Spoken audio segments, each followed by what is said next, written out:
সিদ্ধান্ত আগেই হয়ে যায়, তারপরে এটা নিয়ে বৈঠক হয়। তো এই সমস্ত অনেক কিছু বড়রা করে আর কি, ঠিক না? আপনার যদি তাকত আমার চেয়ে বেশি থাকে তখন আপনি একটা আমার উপরে চাপায় দিতেই পারেন। আর যদি আপনার শক্তি সেমন না থাকে, সামর্থ্য না থাকে, তখন আমাকে ম্যানেজ করার চেষ্টা আগে করেন। সুতরাং আমাকে ম্যানেজ করার প্রয়োজনীয়তা এটা তখনই অনুভূত হয় যখন মনে করবেন যে আমি বেঁকে বসলে আপনার সমস্যা হতে পারে। এর আগে কিন্তু এটা কেউ করে না। সুতরাং আমরা মনে করছি যে আমাদের দল এই সমঝোতা যেটা নির্বাচনকালীন সময় হয়েছে, এই সমঝোতাকে আমরা একেবারে 5 বছর কন্টিনিউ করব, এটা আমাদের প্রয়োজন কি?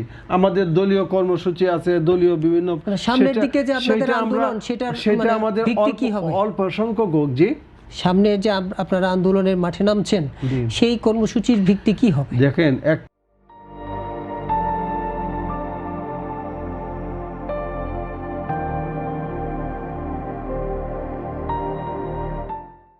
বিরোধী দল, আমাদের কর্মসূচি হলো সরকারের গঠনমূলক সমালোচনা করা। কোনো জিনিস যদি আসে সেগুলো নিয়ে আমাদের জাতীয় কোনো পর্যায়ের কোনো কথা যদি বলা দরকার, সেটা আমরা মিডিয়ার সামনে বলা বা জনসাধারণের সামনে বলা, এই দলগুলোর কাজই তো এটা।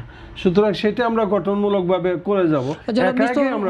বলছিলেন যে ওনার কাছেও কিছু তথ্য আছে যে 11 দলীয় জোটের শরিকদের আরও কেউ বেরিয়ে যেতে পারেন। শরিকদের সঙ্গে তো আপনারও সখ্যতা আছে, যোগাযোগ আছে। আপনি এই ধরনের কোনো তথ্য জানেন কিনা যে আরও কেউ বেরিয়ে যেতে পারে, কিংবা সেই আশঙ্কা আছে কিনা?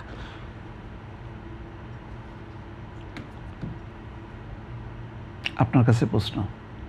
আমার কাছে? হ্যাঁ, আপনার কাছে। ও আচ্ছা, সরি, আমি তো বলছি প্রেসবারের কাছে।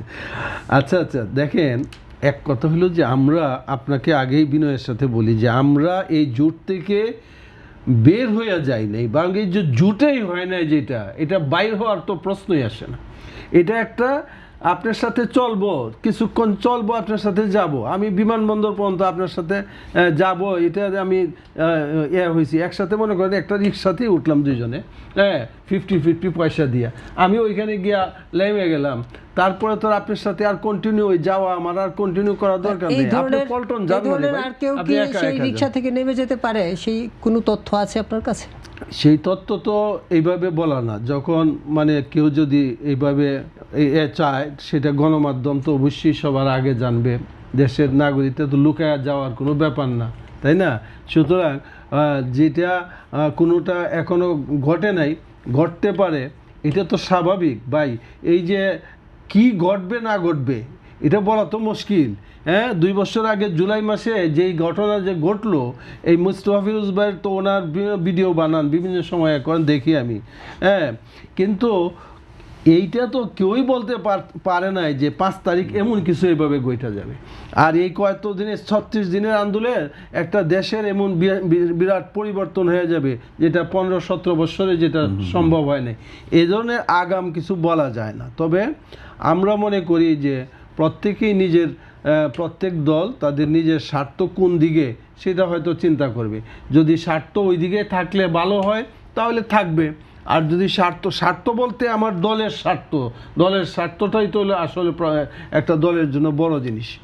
সুতরাং আমি মনে করি যে প্রত্যেকের নিজস্বভাবে তারা চিন্তা করবে। কে কী চিন্তা করছে এটা আমাদের সাথে আগাম কোনো আলোচনা হয় নাই।